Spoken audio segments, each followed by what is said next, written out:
What's up, people? Welcome back again to the Black and Blue podcast. This is your boy Ice Blue. This is my stick man right here. Yo, BlackIce. And we're going to give you some real looks at some interesting topics this week, man. It's a whole bunch going on. The biggest thing we're going to talk about today, man, is When They See Us. Powerful documentary about the Central Park Five. You know, they were five young brothers that were accused of raping a white jogger back in, I believe, 89. Mm-hmm. And from everything down, from the police corruption to the prosecution, they did everything to frame five teenagers who were between the ages of 14 and 16 at the time. And then some 13 years later, it turned out that another guy, a serial rapist, actually committed the crime. Now, this man, I don't know about you, but for those who haven't seen it, go see it. Yeah, I mean, there's no excuse for not to see it. And I seen LeVar, my man from Reading Rainbow. LeVar Burton. Yeah, he kind of compared it to a modern day Roots. And when you see it, man, it really is.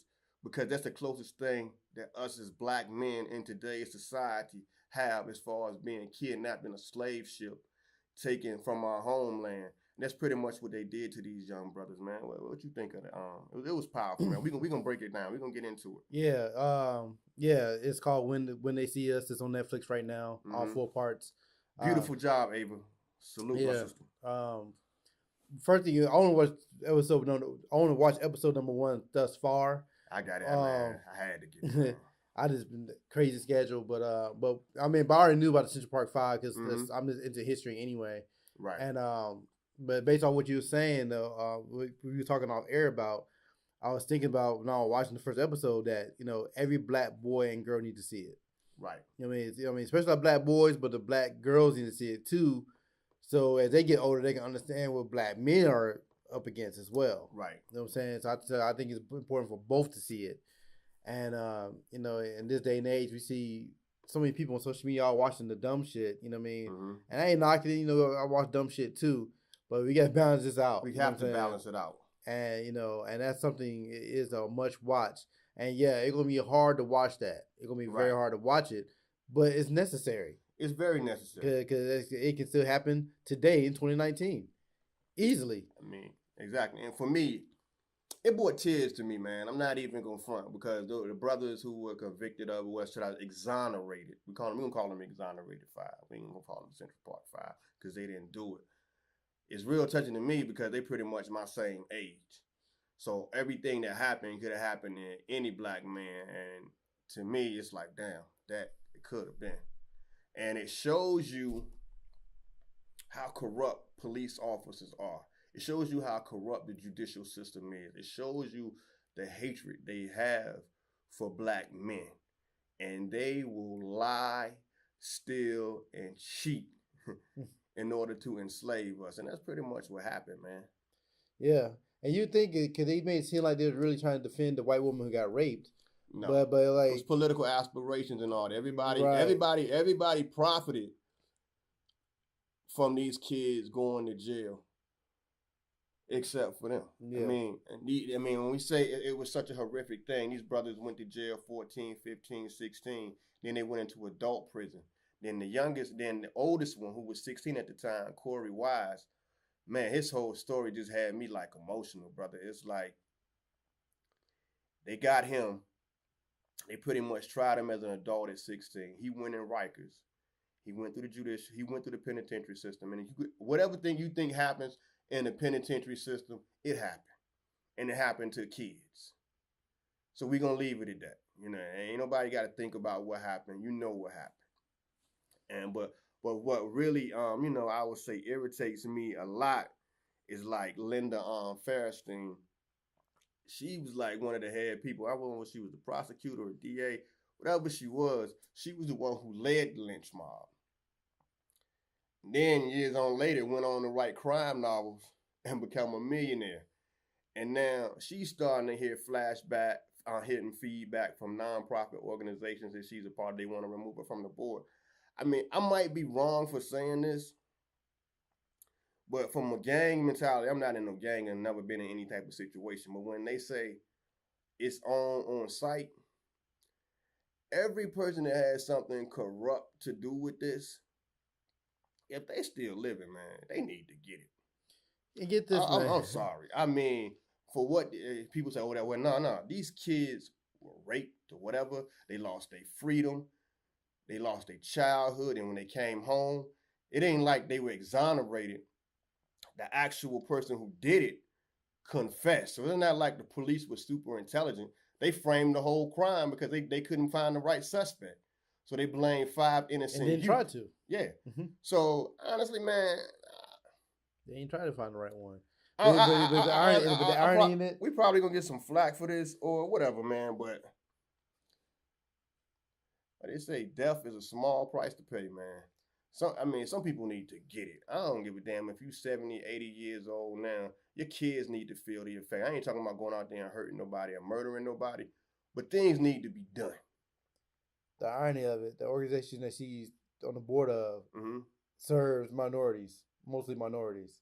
You know, and I didn't know that till after you sent me some articles, and I was curious because like, who is this Linda person? You know what I mean? And you're a piece of shit. That's who she is. Yeah, right. You know, so you sit here and throw these boys in jail, and then you continue on going 20 years of service, thinking you have this persona that you love everybody and certain minorities. And our president, aka the leader of the Klan, back during that time, he took out a full page ad calling for the death penalty for these children after the police were corrupt. And now, 20-something years, 20-something, 30-something years later, whatever, the president, or I call him as the leader of the Klan, you know, the Trump boys, whatever we want to call him, he is what he is. They don't want to admit that all the evidence is there. But I mean, that's not a surprise. We hear this fool talk every day. So shit, he talk out his ass, his everything. So I mean, because honestly, what could he have said that we would have been satisfied to hear? I mean, even he would apologize. We wouldn't. We don't care about the apology, but at least you can acknowledge the fact that the whole thing was a lie. Mm-hmm. And as you see him how he is now, what do you expect? I mean, we don't expect nothing. But it's like she went on, that lady we were talking about. Yeah, Linda. She went on to make millions writing books, man. Yeah, so I mean, even her being ousted from the board and like she's still living good. You know what I'm saying? Like you say, it ain't enough. It ain't like she having the real. It's funny because she thinks she's going through some real shit right now, and she really not. Man, them boys went through hell, so fuck her. Yeah. If something happened to her, man, I'd be like, damn, maybe it is a God. That would really be my thinking. And then, you know, from hindsight, and then you read about stuff, a lot of the cops that were involved in putting these cases, the cops were dirty. Not just in this case, but in a whole bunch of other things. One dude was working for the mob, is Muscle. Other one accused he stole some money from somebody who was murdered. They found money in the trunk. Him and his partner split it. I mean, all these people are dirty, man. But you know, white privilege allows them to lie and get away with it. And it's almost like even after the fact, man, it's still a stain on these brothers. They still got to defend themselves and got to walk around talking about a case, you know, that really didn't happen. So, man. Crazy. It's very crazy. What, you know, Ava, she did 13, too. I don't know if you ever saw that. Yeah, I did. That was an explosive thing, too. It's crazy. Of all the accolades that she gets so right deserving, those are my two were like, wow, those are so impactful. And impactful to the fact, me and my daughter, we watched it. She's only 10. But at what point do you start breaking shit down? And I don't know if I should have had her watch it. When I say that, I remember the first time I seen Roots, I was maybe in 2nd or 3rd grade. And the impact that it still has on me to this day is still there. But, I mean, you don't want your people walking through blind, man. But it's just the fact, police corruption all the way down to them guards and the prisons at Rikers, man, everybody need an overhaul. Anybody that had anything filed to do with this situation, man, I don't care if you at your daughter's graduation and it's 10 years later, something happened to you, man, it's rightfully deserved. But hey, this is America, people. And, you know, as the shirt say, racism is still alive. You know, They want to put these lynches on our neck. But, you know, and then, I mean, we're going to sidestep for a second, homeboy, but it's like when you see all these, they want to repeal all these gun rights and stuff. I'm like, repel them for what? We need to be black. I mean, black people are always there. They need to repel them. I'm sorry about like all these mass shooting, but hey, I think we need to stock up. Cause yeah, I mean, ain't no love, man. We've seen these situations like the exonerated 5. I mean, we've seen these situations so many times over the years, and we still don't get it yet, man. Like this place is so wicked. Like it's so wicked, right? You know what I mean? And we know, and we get mad, and we complain about it. You know, this speaking of us as a people. But then, like, about exactly 1 month from now is what? 4th of July. And what them niggas will be doing? Wearing the fucking, the flat pants. You know what I'm saying? As we talked about it before, I heard people say, I'm going to get a 4th of July outfit, boy. Yeah, you know what I'm saying? Like, sit down. Yeah. And I ain't talking about with no red and blue stripe. I'm talking about you just going to the mall and get an outfit for your 4th of July outfit, man. This ain't Christmas time. Yeah, like, we still don't get it. Like, yeah, I feel like we're not pissed off enough. No, we claim we pissed off, but we forget about it the very next week like nothing happened. And that's sad. Because like I said, this Central Park 5 thing been out for decades. Like, that's the reason I knew about it. You know, but it took for people watching on Netflix. You know, we should have had this type of attention 2 decades ago. Right. That's the only thing that made me, I'm glad they're getting it now. Right. But just knowing that they could have had it then. It's interesting because me and you always joke because we always look deeper into the subconscious or something somebody just might be saying. And it runs through the social media garment when they say when Kanye said slavery was a choice. Because at some point, man, this is the same thing from being put on a slave ship to them tying us up and beating us and hanging them. It's the same. It's the equivalent right now to this Central Park 5, to exonerated 5, how they were framed and kidnapped, even to the day with the murders of Mike Brown and Trayvon Martin and countless other young brothers and brothers in general that we have lost. It's the same thing, man. And until we start fighting back, talk is cheap. We've been talking for a long time. Talk, hashtag, march, you know what I mean? But like, I can't think of one people that got their freedom back just by talking and hashtagging. That's true. They had to get their freedom back the same way it was taken away from them, by force. Side note with all of this though, I seen the other day that Mark Zuckerberg, that's the Facebook guy, right? He's gonna be sponsoring the Republican National thing for Trump. But my thing is, even though we do promotion and stuff for our stuff on Facebook too, you think we could walk away from Facebook? I didn't mean you could, but I didn't mean you could. But we know.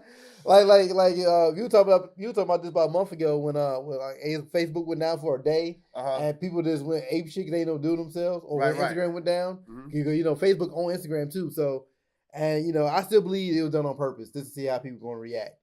And it's sad.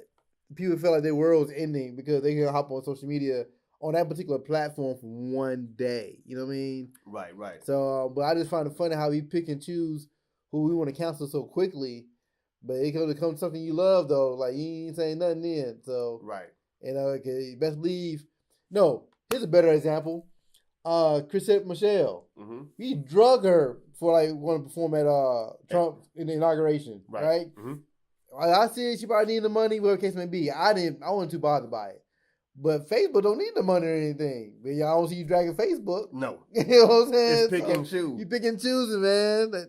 Like, hey, I mean, that's all we trying to bring. Like, I just try to bring a different perspective to it. So, like, man, that's funny. And then we're going to switch gears for a second, man. On a more positive note, man, in Chicago's Hyde Park, man, a group of black doctors, they teaming up and they opened the first black-owned urgent care. It's hard for people out there for this health insurance and all that stuff. So that's a very good thing. What you think about that, man?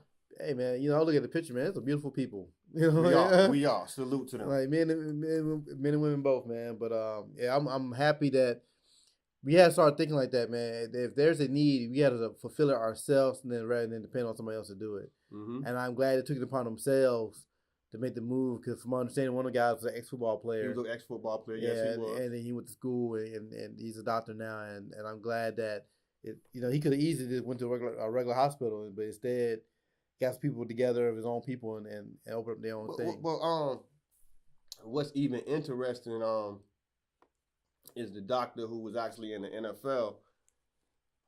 You never hear them type of stories. Nah. Either when they retire out the league, they broke, washed up, or either they become an analyst. You never hear the success stories, So after the pro life. Mm-hmm. Yeah. So it's almost like, what more can these brothers do, man? You got and the sisters. I don't know. It's a group thing. But you got to think about too. I think some of the people. Gregory Promise is his name too. That's the brother that played in the NFL. And like I said, we don't hear too much of those success stories because there is definitely life. Because at the end of the day, it's just a damn game. These people, this is his real work. He's saving lives. He's making a contribution to society. I think the schools stunt their growth their whole life. You got to think about some of the pro, like especially some of the best football players. Mm-hmm. They've been playing since they were kids. Right. You know what I'm saying? Uh-huh. And since they've been star players since they were kids, how many of them really put that much emphasis on their education? That's what I mean? true. Just push them through, pass their grade, push them through. We need them on the team. Push them through. You know what I mean? So you're doing that your whole life, and then they probably did it in college too. Mm-hmm. By that point, you felt like, yeah, you rich, but you still dumb. All that he do now is be an analyst. You know what I mean? So fortunate for this brother here, it must be a very intelligent brother to leave out and still become a doctor and whatnot. Mm-hmm. You know what I mean? So I guess we were talking about Big Boy son that just graduated Cross. Right. What I mean? So he going to Oregon for football, but he also got academic scholarship too. He went to good school and kept his grades up. You know what I mean? So we got to learn, if you are going to push in that direction, at least push the balance. Because I was thinking about it earlier when I y'all know I do photography and video and stuff. Mm-hmm. At the leadership conference, I had a video a few months back, and it put me for the leadership of people of color. I hate to use that term color, but I'm seeing all these black girls there, and I count. It was like 40, 50 black girls. People of color is everybody else. Anything that divides racial shit in America is involving black people. Yeah, we ain't gonna group everybody together because everybody ain't got our struggle. Yeah, just and call it what it is. I hate when people say that. Yeah, but you saw about 50, about 40. You say about some of y'all. Most of y'all missed out on the ass whipping, so miss me with that people of color shit. Yeah. So it was about 40. I'd say about 40, 50 black girls in this program, and I can count the number of boys on one hand. You know what I mean? And I know most of these girls probably had a brother somewhere. You know what I'm saying? But the parents were pushing them to do the football or something, and not doing the leadership conference with the sister. You know what I mean? Okay. So sometimes too, I'm just saying, I'm not sitting here and be that type of person. I've been blaming the white man for this. Because some of this stuff starts from home. Right, it does. Starts from home. And I know sometimes, a lot of us came from single family households. I mean, my mom was a single mom for a long time. And, but I'm glad she just never tried to push me on sports like that. But I met plenty of others where they ready to take the boy into sports. Hopefully he get it big and cash out. And take everybody out the hood. Yeah, you know what I'm saying? But we push the girl with academics. That's the lottery ticket. Yeah, we going to push the girl with academics though. You know what I mean? So, we got to do better across the board. That's true. Speaking of doing better across the board, let's talk about social media that was trending this week, boy. Gosh. My man, Craig Brooks. How the phrase go, homie? It's beyond me now. It's beyond me now. No, it's above me. It's above me. So apparently the brother works at a Best Western. Nah, another hotel. He worked at another hotel. I'm probably right. Yeah. Worked at another hotel. Next to the Best Western. Next to the Best Western. And a white woman called up there and she called him a nigger. A fucking nigga. It just so happens, I guess her mother died and her family was already staying in the hotel. And she came there, get in the room. And my brother said, it's above me now. And he would not give her any service. He told her she could go to the Best Western. It's funny how they still be quick to throw that nigga shit out, but when they can't get their way, she turned into the crying ass white woman. No, baby. No, you could keep that. You could hold that with Emmett, that woman that accused Emmett Till. Y'all can go sit over there in the corner. Quick. Yeah. I'm glad he held his own. Yeah, yeah. And then it's crazy because soon as he did that the next day, they dug up some tweets of him going at it with a transgender. When what's ironic about this is, as soon as they build them up, I seen black people ready to tear them down over this transgender thing. But the funny thing about it is, no disrespect to nobody, The brother's gay. So it ain't like he was, whatever perspective he was coming from, he obviously, you can't just put him as he's a gay bashing or anything like that. But it was just interesting how they came at him. But I mean, salute. That's how he felt. That's how he felt. But yeah, it's above me now. And he quickly put out a long apology. Well, I'll tell you, man, like people are bullies online now. Like you bully anybody to apology now. You know, I mean, I guess smart move at the apology. He started putting up those. He made the t-shirts already. He made it. I hope he cashed out with that too. Yeah. He got above me now. He had above me now on the front, and I think on the back he said like go to the best. Yeah, go to the Best Western next door. Yeah, man, that's crazy. And what's also interesting out when we were just talking about when they see us, Corey Wise, his brother, who ended up being murdered. That was a small part of that in the last episode. His sibling was transgender. Oh wow, really? Yeah, but it was like that was his the one that was murdered. Huh? The one that was murdered? No, but it one of his siblings. His sibling. Okay. Corey Wise was the young man who actually just went down there with his friend. Oh, who actually ended up doing the most time. But while he was in jail, his transgender brother, who became a woman, I guess, in some form of fashion, was trans. I don't really know the intricate details, but if she was gay or transsexual. Anyway, they addressed it in the movie. But I mean, it was real how they did it because that was still his big brother. He still loved him. No, that's crazy. So I thought that was interesting. But I'll be thinking like, man, who had the time to go all through all these tweets though, bro? Like they find your tweets from 10 years ago. You know, like they just looking for dirt. Yep. You know, and I always had the saying, you looking for something, you looking for trouble, you gonna find it. You always gonna find it. You know what I mean? So I'm like, you know, y'all like you say, you hype this man up for what he did for setting up for himself against a racist woman. And then just like that, less than 24 hours later, you bring him right back down. Yeah, I thought it was crazy. And then since we on the topic of transgender, it's a transgender named CC Telfar. Last year, he competed as a man in the NCAA championship. He just won the NCAA championship in women's hurdles. Last year, he's competed as a man, and he came in like third or fourth. This year, he competed as a woman, and he came in first. I call bullshit on that. Be what you want to be, and this is no type of bashing because that's not what we do over here, but everything ain't damn exclusive. I mean,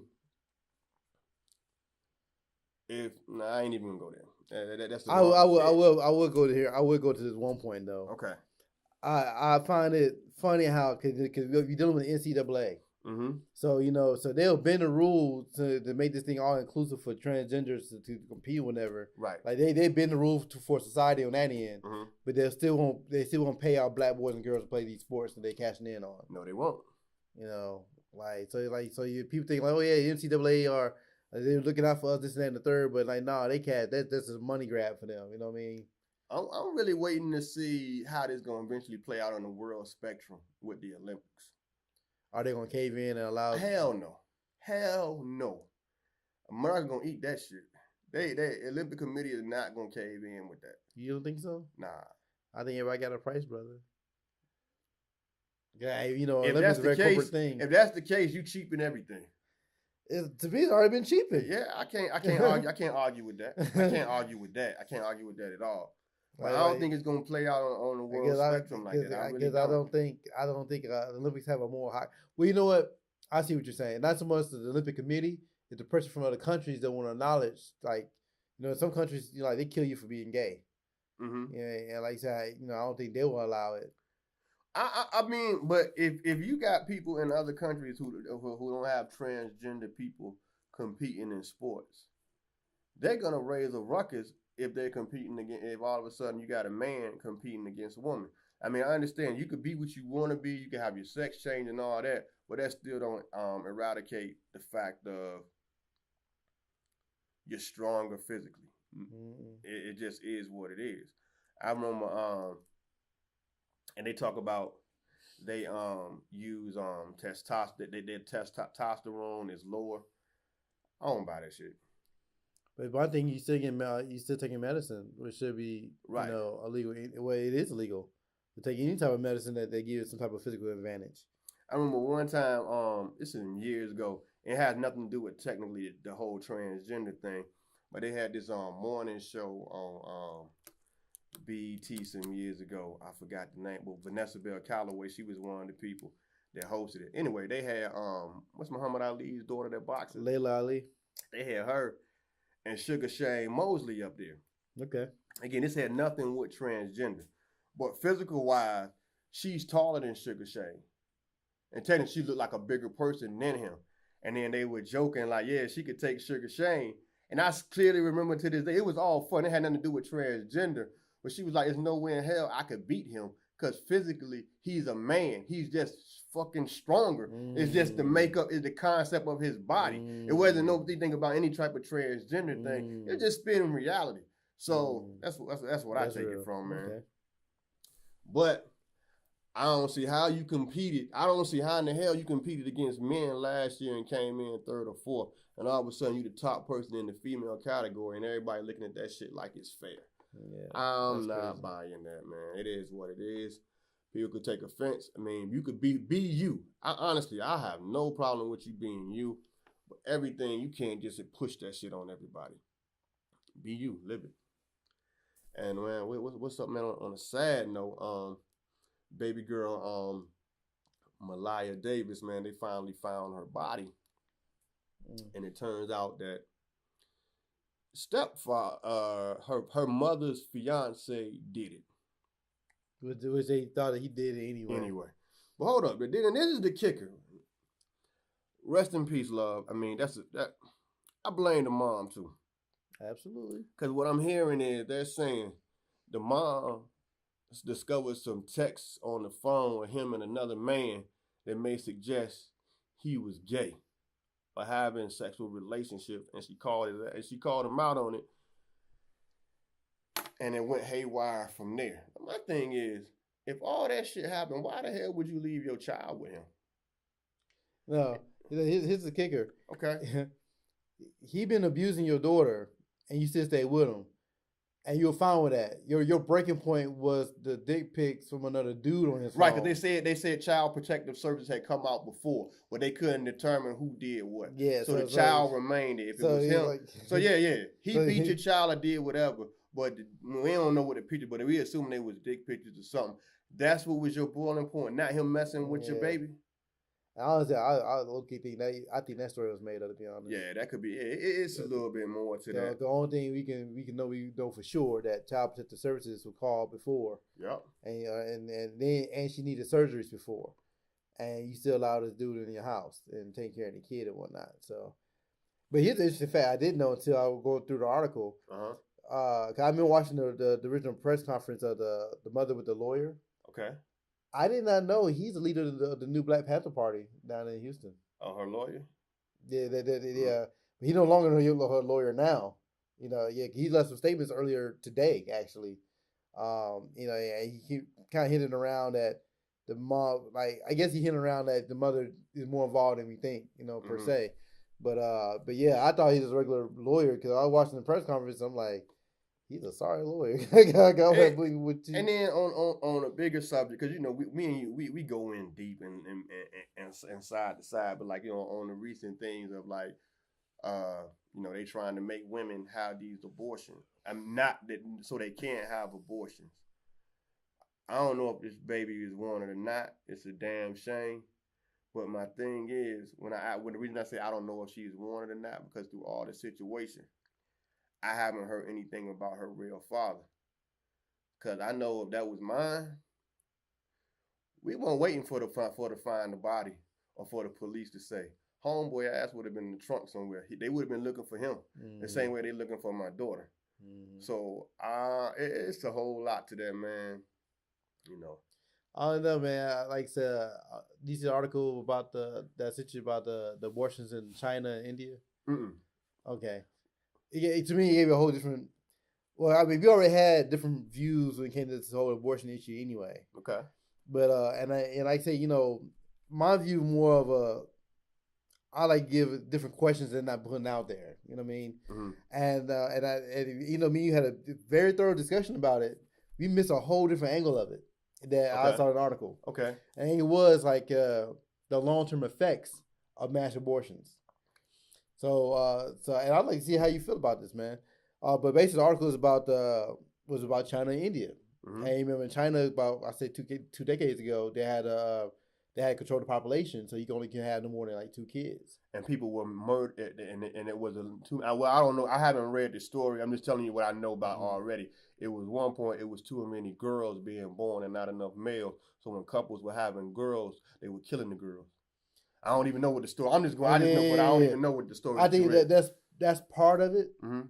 But I think the real reason why they prefer the boys because like traditionally, you know, you come to like in land and inheritance and stuff like that. You know, typically won't pass it down to your son. Mm-hmm. So most cultures prefer to have boys. You know what I mean? Right. So that, but at least you're familiar with the situation that they had in China. Right. So fast forward to today, all these baby boys are grown now. So we live in a world. They don't have no women. That's what I was just saying. They was killing the girls. So it all ties in. They didn't know. Okay, yeah, go ahead. What was you saying? Yeah. So now you just mind you, we live in a world where there's so many more women than men. But in these particular areas, there's more men than women, right? And then because of this situation, it turned to and now the countries have higher cases of gang rapes and stuff and raping and stuff too. Mm. Now you see where I'm going with this now? I don't know about China, but where else you say? India. India really had a real bad case. From what I've seen about India, though, I don't know because we're not going to see and hold me 100% correct on the fact. I think I seen something a few years ago where brothers married the same woman. They were like sharing wives because it was. And maybe it was not India, but it was somewhere I read something or saw something to that effect because of the low. Well, I know in India they had a big problem with gang rapes and rapes in general because of that. Oh wow! So now you see what I'm getting at. So like you talk about how the rape and abortion stuff like that from our end, but like what happened to the long term effects where it almost feel like it's a circle now. You know what I'm saying? Mm-hmm. So it's like so in a sense, what happened to get all these people these pro right abortion. Mm-hmm. So now there's a shortage years later, right. And they causing problems just as bad as they were before. Mm-hmm. And like I said, I just want to throw that out there to you as a different way of looking at things. Because we think when this whole abortion conversation was up about a month ago, it was about short-term effects. Mm-hmm. Nobody would think about what happened 20, 30 years from now if everybody started aborting their babies and stuff. Okay, but my question to that is, I don't know the scenario because I haven't read the article. But like I said before, when babies were born, they were killing the female babies. But most of the time in an abortion situation, depending on how early it is, you might not know what sex the baby is anyway. I mean, you could. But most people, I'm just thinking, if you less than 3-4 months pregnant out, and you find out you're pregnant, you're trying to terminate the pregnancy, I'm assuming you wouldn't even have went to find out if you was having a boy or a girl because you kind of know you weren't gonna keep seeing that. That was sticking to my head. I'm knowing, okay, my daughter died or son died or whatever. Not to say, I mean, that's not everybody don't think like that, but it's just like you. How would you know what sex the child was anyway? Yeah, you are a good point. I don't know, like, at what term were these abortions made? Could they determine what the sex was? Mm-hmm. All I know that when especially in China when they had a 2-child rule, they prefer to have a son. So I've been questioning if that is a bigger question. Like, what if they don't have one child and the second child? Did they find out which sex it was before they killed them off, or did they decide they want to keep them both and then everyone after that was killed off, or? Whatever the case may be, I wonder that, but at the same time, either way, these people made a choice to keep that baby, whether it's male or female. Okay. So it was a mass choice, but now you got these long term effects of it. That's true. So I just I didn't put that out there against I'm not putting out a solution or what's right or wrong. I just put it out there as something to think about. You know what I mean? Because we always think of things as short term things. Mm-hmm. And I saw some articles too of how it affects men long term as well. But we live in a generation, especially this past month, I saw a lot of women were saying that men should have no say in it, but somehow men are still being affected by it. Yeah. And I think it's something interesting. I think these things make interesting discussions. That's true. That's true. That's true. Yeah, because like you said, it initially came from him anyway, right? So. And also, man, arguing on a sad subject late last week in my hometown. I'm actually from Portsmouth, but the next city, one of the next cities over Virginia Beach, Virginia, they had a mass shooting, man, with 12 people were killed. Definitely want to send a rest in peace to the families, man. That was a very sad situation. Mass shootings, what color they are, black, white, something we got to deal with in America. And that was crazy, man. Like they said, the only thing he did was sent a 2-sentence email saying he's quitting, took notice, and like that was it. I mean, I do believe there's definitely more, and I'll probably find out till later.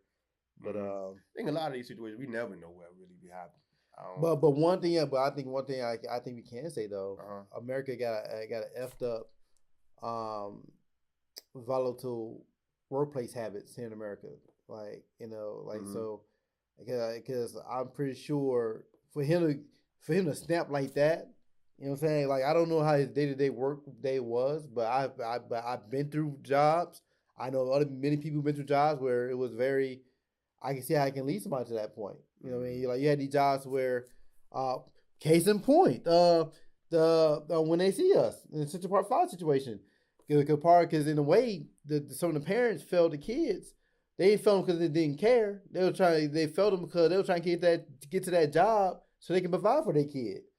So you know what I mean? That's true. So some of the fathers like, yo, but I really got to catch my shift because I'm going to get fired. You know what I mean? And the thing about it, which was so sad, not to keep going back to the exonerated 5, the job that they considered a good job, man, it was like a parking lot attendant job. It's like we got to scramble so hard for some bullshit. A lot of times we way smarter than the bullshits we get. We not say get, we only allowed to obtain. And then those supervisors know it and hang it over your head. Because I mean, I worked in the paleo diet type kitchen before, and this kitchen was mostly ex-convicts. So of course, one of the things about being what's that? A paleo diet. Paleo is almost similar. They eat like this meat and vegetables basically. Okay. I mean, it's very basic. Not really a lot of seasonings and stuff on there. You know what I mean? Like, okay. Yeah. So, so people pay good money for this special type of diet. And this kitchen here, the chefs would take fresh food, they cook it up, and we freeze dry it and ship it off to them on dry ice. Okay. But of course, they charge so much for this food, they ain't paying employees hardly anything. I mean, I was a dishwasher there, and the guy next to me, we from the same part of the Decatur, Georgia, but he only had like a 9th grade education. And, he working minimum wage, provide for 3 kids, one of them graduated from high school off minimum wage. Dude married with 3 kids, trying to survive on minimum wage. So and then of course, you wonder why people get into illegal activities. Right. Yeah. It ain't because I think they think that's the coolest shit to do. But they just want to get ahead and survive, man. So you gotta think about it. Most of these type of jobs, it was mostly 99% black employees, white manager. And then, of course, that white manager hanging it over their head, like, yo, you need this job. You know what I'm saying? And then, a lot of these people, like you say, ex-convict, one of your terms of parole is keeping a job. So they hang it over your head, like, you can't be late, you can't miss a day. I don't care what you got going on. I don't care if your daughter's sick. I don't care if they graduating. If I want you here, you better be here or you fired. You know what I mean? So, who knows? And I'm saying that what happened in this situation here with a mass shooting, but I can only imagine what type of workplace could be creating these situations mentally to make I'm thinking a lot of this stuff can be prevented. You know, and like I said, I don't know all the details about this particular situation, but I'm pretty sure some of this stuff probably could have been prevented if they had like a healthier workplace. Case in point, China factories where they made the iPhone at. I mean, a couple of years ago, they had a big issue of workers committing suicide because of the working conditions. It got so bad, bro. So bad, they had to put nets outside the fucking windows. So niggas try to kill himself, then he get caught in the net and bring his ass right back up and put his ass back to work. Wow. It got that bad. I know it's not supposed to be funny, but you can imagine he's trying to off himself and then he jump out the window and he like, fuck. I mean, man, dude, put the net here. Right. Imagine, like, get your ass back over here. Wow. You know what I mean? It got that bad. And then you used to have a policy where if somebody did die in the workplace, the insurance would cover the family. They started doing that too. I mean, but this to keep that production up. You know what I'm saying?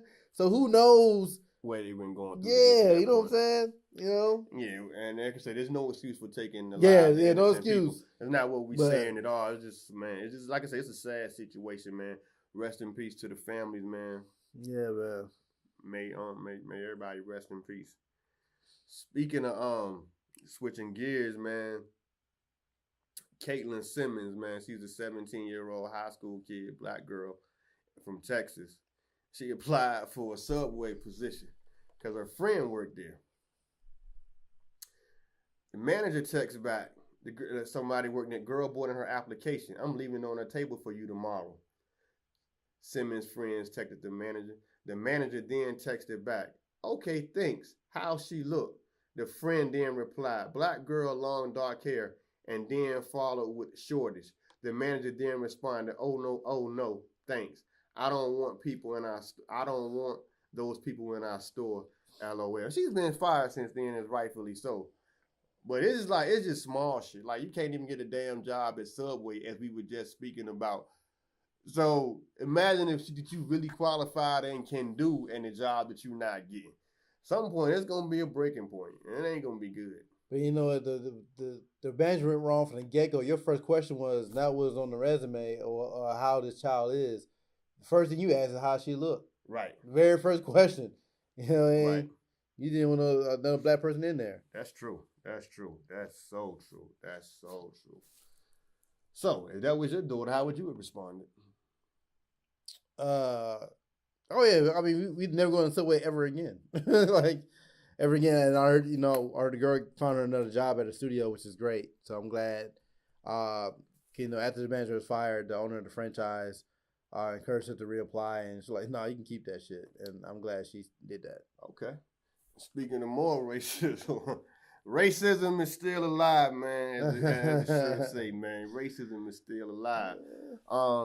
Sephora, man, they had some interesting. They shut down their stores for some training because a few weeks ago, R&B sensation SZA went there, and she was racially profiled, and she tweeted the incident. She says, "Laughing my ass off. Sandy Sephora location, 614 Calabasas, called security to make sure I wasn't stealing. We had a long talk. You have a blessed day, Sandy.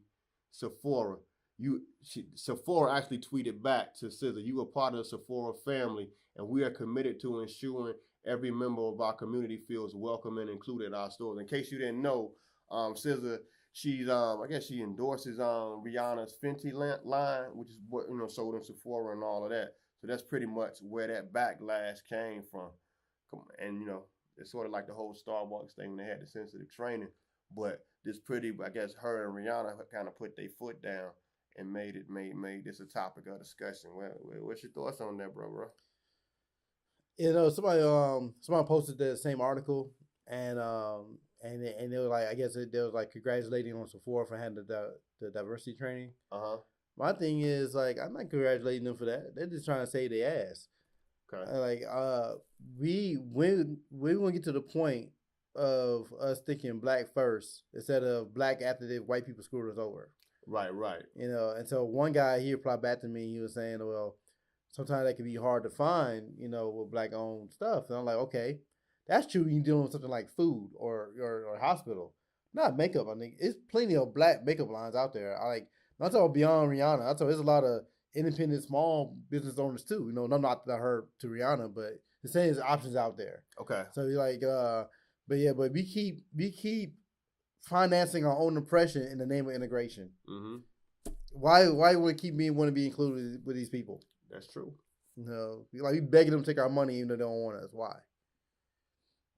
That's true. And speaking of Rihanna, the rude gal, man, she was just she's the richest female musician in the world, according to they putting the numbers together. They say she has amassed a $600 million fortune after launching a makeup and lingerie, according to Forbes. Her Fenty beauty makeup line launched in 2017 at Sephora, which we were just talking about, reportedly made $100 million in sales in its first week, and it's part due for her focus on diversity. So salute to Riri. She basically topping out Beyonce and Madonna. You know, diversify is the key. Mm-hmm. Diversify. Salute, my queen. And speaking of Rich, the big homie, we should say Jay-Z, money ain't a thing.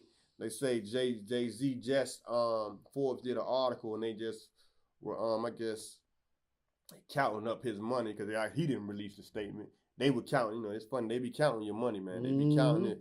But basically they say Jay is a billionaire now. Salute to Hov. He worked hard to get it. I mean, shit.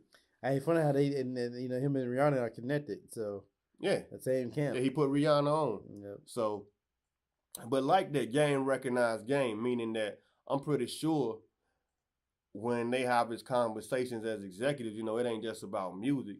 I'm pretty sure he taught her how to diversify her game and all of that too. So salute to Hov, man. You know. A reasonable doubt was a long time ago. Meaning he hustled to get there, man. So salute. And then what I do like, even with this money, I say him and Beyonce, stuff that you don't hear about, man. You know, they help fund a lot of political causes. You know, they fighting the criminal justice system. You know, they got Meek out. He stood by 20. He stood by 21 Savage. But it's a whole lot of other stuff. As far as them helping out with programs like that we don't hear about. So I love it when, you know, when they make that silent money work for the cause of the people. So I definitely salute Hov on that, man. But I know what you got to say. I have nothing to say, man. Like, yo, I mean, it's well known I'm not a Jay-Z fan. Like you said, but I respect his hustle. I respect the things he accomplished. You know what I'm saying? I mean, but he's done a lot for you, Freeway. So how could you sit there and be upset? Get your points in, my nigga. Get your points in. What we doing is wrong. Hey, wait. Why you playing that last Freeway was dope though. No. We're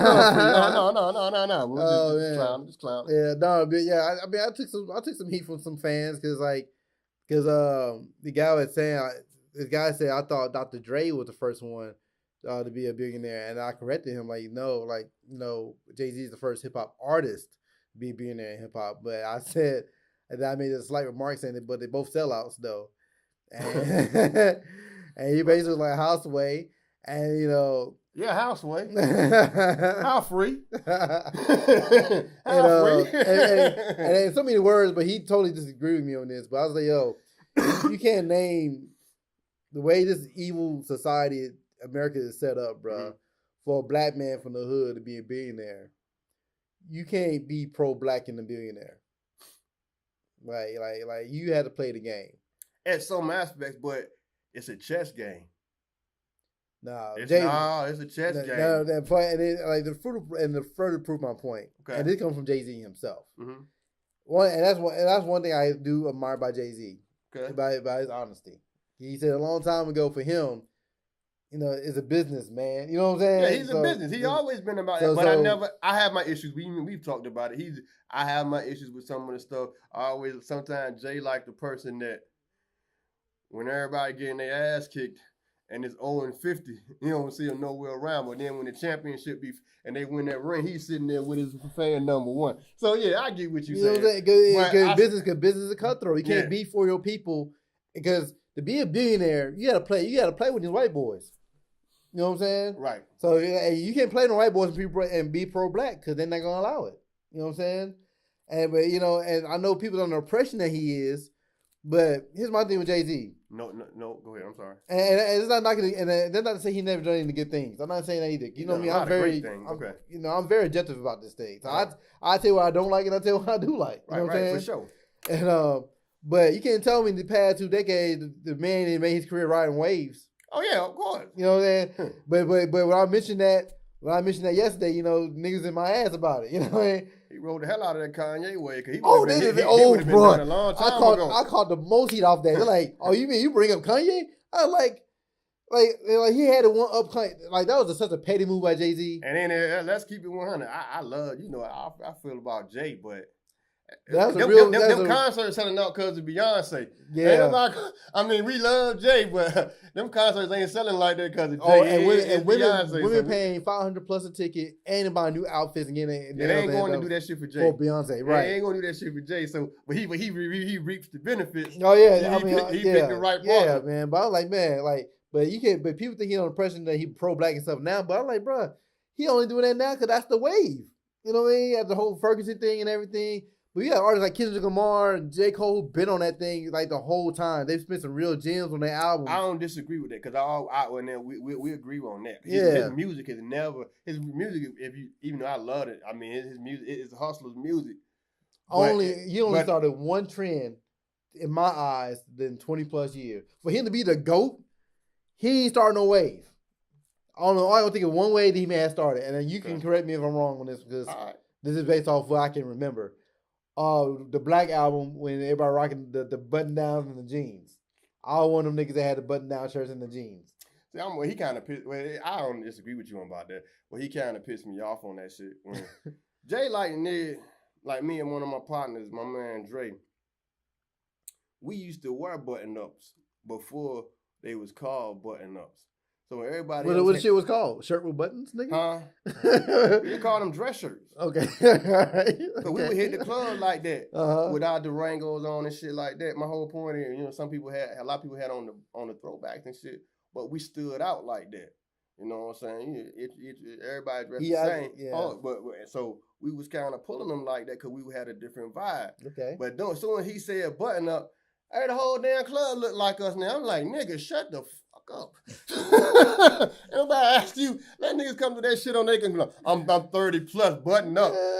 We were 25 and young and we still doing that shit. We had game then. You know what I'm saying? But he's like, he always, when he say something, then everybody jump on it. Yeah. So, Yeah, but you really think about it, man, for him to be the GOAT, he really had never really set music off like that. And I'm like, I can't name that many artists that was influenced by Jay-Z, like musically, compared to like 3 Stacks musically. I feel like 3 Stacks with I feel about Dre. That ain't even no comparison. Yeah. I said Dre, meaning Andre 3000.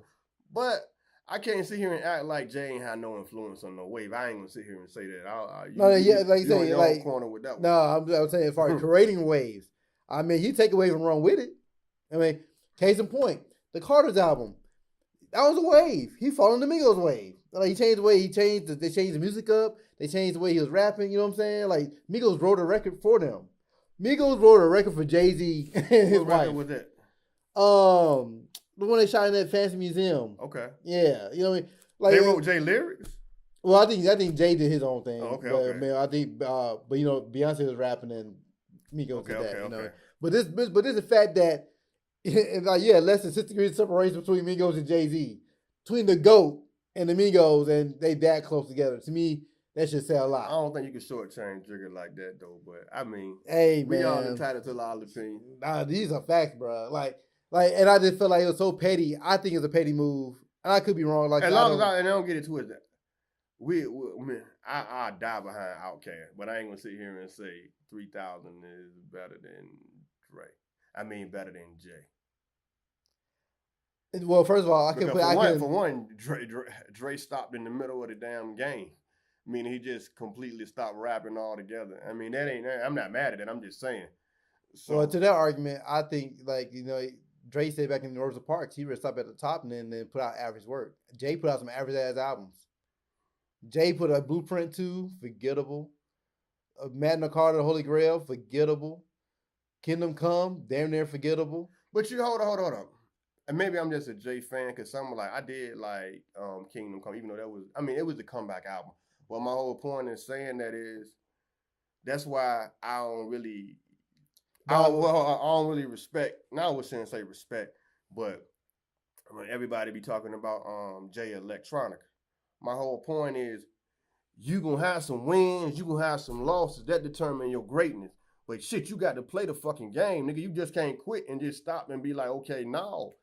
I mean, if you want to fight, you might lose some, you might win some, but shit, you fight, and you don't just quit in the middle of the damn fight. Well, I ain't saying I'm not knocking Dre I'm not saying that. Yeah. But I'm more that's more or less like when people be saying when they want to put Jay Electronica in any kind of top category. Nah, I'm like, you gotta compete. I don't care. No don't put him in here with don't put him in here with the Coles, the Kendricks, the Meeks, the Big Sean's, the J. Cole, because at the end of the day, they threw out albums. Some might work, some might not, but hell, you got to fight. You got to at least compete. If you scared to even compete, you don't even need to be in the conversation. That's all I'm saying. And I'm not talking about 3,000. No. Means, I mean, I was about to make that point. That ain't what I'm saying. I think a lot of people don't compare Jay-Z in 3,000 because you can't. Because where Jay-Z is a great rapper, 3,000 is a great artist, and that's a different night and day. I mean, Dre actually, like I said, for Jay-Z, music is a business. But Dre, he really loves music. Right. He's like for creating songs, melodies, and everything. The whole process of that. So it's kind of like night and day on that. So like you really can't compare them. But like I say, but they both been very successful in their own individual lanes. Cause like I say, and I used to be one of those people about Andre stopping at the highlight, and thinking he's a quitter, this, that, and the third. Well, I ain't say he's a quitter. No, that's not what I'm saying. Okay, I was just saying from the app, like you stopped, dog, and not saying he quit, but you stopped, and everybody else kept going. And my whole point in you saying those albums that weren't necessarily, the bangers or whatnot, but he still had some in there. But if you got to keep competing and writing in order to okay, this is my next one.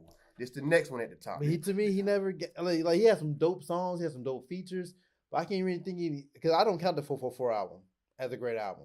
I know a lot of people do as a great post Black album, I guess you say. You know what I'm saying? I don't count that one because I mean I love you know what I'm saying? Because I love the story of OJ. And they come from somebody who do not like Jay-Z, and I love that song. You know what I mean? I love the video for it. I love the concept of it. Did Jay-Z touch you as a child or something? God damn. Oh, boy, man. What with you and Jay? Jay can't get no love from you. Man, no. Yo, I can't. Like I said, I put him, because for a lot of people, they put Jay-Z as a go as a rapper. I put Jay-Z as a go. Pac is my favorite rapper of all time. But Jay lived, so he is the GOAT. I mean, I ain't saying about like that's the only reason, but he lived to keep going. I mean, he keep going. I hate that he like he said, free, keep going. You know what I'm saying? Free, keep going, free. I hate it that you say Jay-Z's the GOAT by default because he lived long enough. Not because of talent. I'm not saying. He shot and everything. No, but I'm saying even when you do the comparison with Big only had 2 albums. Jay like 12 or 13, so it because they died. Yeah. I never agree. I'm with you on that one. I'm not about to default like just because he lived. No, but because he lived, he was able to keep going and going and going and doing greater things. And that's not to say Pop or Big wouldn't have done that or couldn't have done that. I don't know. Nobody will ever know. But the man lived, and you can't take that away from him for living. Nah, I do agree with you on the Biggie thing because I never wanted to put Biggie on the pedestal because my thing, like you said, because he didn't live long. Because he didn't live long enough to be whack. You know what I'm saying? He left at the very top of his career, like after the first album, basically, right? That point. You know what I'm saying? So like, we don't know if he would have maintained that level of consistency by the 3rd or 4th album. We don't know that. So he left at that peak there. So like I said, I'm not denying his talent. I'm just not putting him at number 1 when he didn't live long enough to compete to maintain it. Because once you get the belt, what you got to do is get the belt. You got to defend the belt. I respect that argument. And he never had time to defend the belt. Now, as far as go back to Jay-Z, if I were to say he's a go in anything, he defended the belt. He like Ric Flair. He lost that shit. I wouldn't say he's a go in music. I say he's a go as far as success in hip hop. Because nobody accomplished nowhere near what he accomplished in hip hop. Let's go. You know what I mean? So like I say, I'm very objective. So I'm not the type of person I'm sitting here and hate Jay-Z and not say anything good. I'm gonna give you a little bit of both. You know what I'm saying? Like I'm gonna give props is due. Like I say, he's a great businessman. He made some great moves to be where he's at, business wise. So as far as somebody from Marcy Projects, play the game to be the billionaire in hip hop, props. You know what I'm saying? All I'm saying is you cannot name one black man who was pro-black and a billionaire. That's true, but not like Jay-Z. I'm just saying, I just put it in perspective. This is gonna be off into discussion. I don't want to get too deep on it, but I will say this: it takes money to fund the revolution. At some point, you got to play the game in order to stack that paper up so you can. And I don't know. We ain't gonna go. We just gonna leave daddy. If I could make sense on that years ago, like watch who funding your revolution. Yeah, because like that could be the downfall or your success, where the money coming from. You know, yeah, that's a different. Well, I get what you're saying from that aspect too. You know what I'm saying is it takes money. And a lot of things he's doing. I'll put it like this. As far as Jay-Z. Mm-hmm. Let's say he didn't play the game at all. Would he still be a rich man? Yeah, I think he would have. Would he be wealthy? That's I think he would have. Because before he got with Beyonce, you got to think about it, he was just a lot of people kind of like erase his Jay-Z pre-Beyonce days.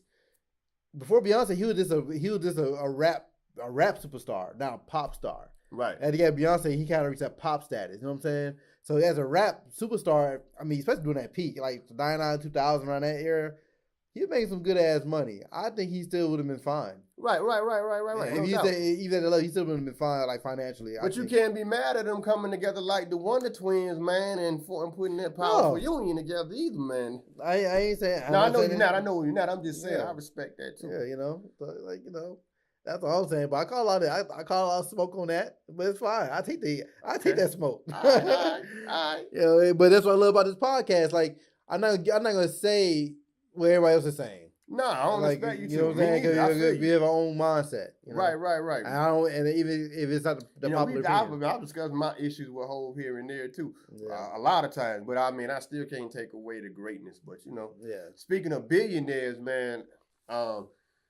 I'm the philanthropist Robert Smith, as we talked about a few weeks ago in 2000. He paid off the they do fresh that pay. Yeah. That's how you supposed to look. You're like, man. Yeah, man, I got that white chick. Yeah, I got me a white chick. That's how you look. Hey man, don't hate on them, man. You picking and choosing. Pop that collar, boy. But you know, he paid off the entire 2019 Morehouse college debt and at their commencement. Now to even go further, he's announced the creation of the Intern Next program, part of his Fund 2 Foundation. And according to the website, the program will target rising sophomores with at least a 2.8 GPA from an ethnically underrepresented group. And it's crazy. I like how he said they ain't have to have no 4.0, because there's a lot of people that's smart as shit without no 4.0 GPA. But the big part of it, he pledges to pay internships for 1,000 students, man.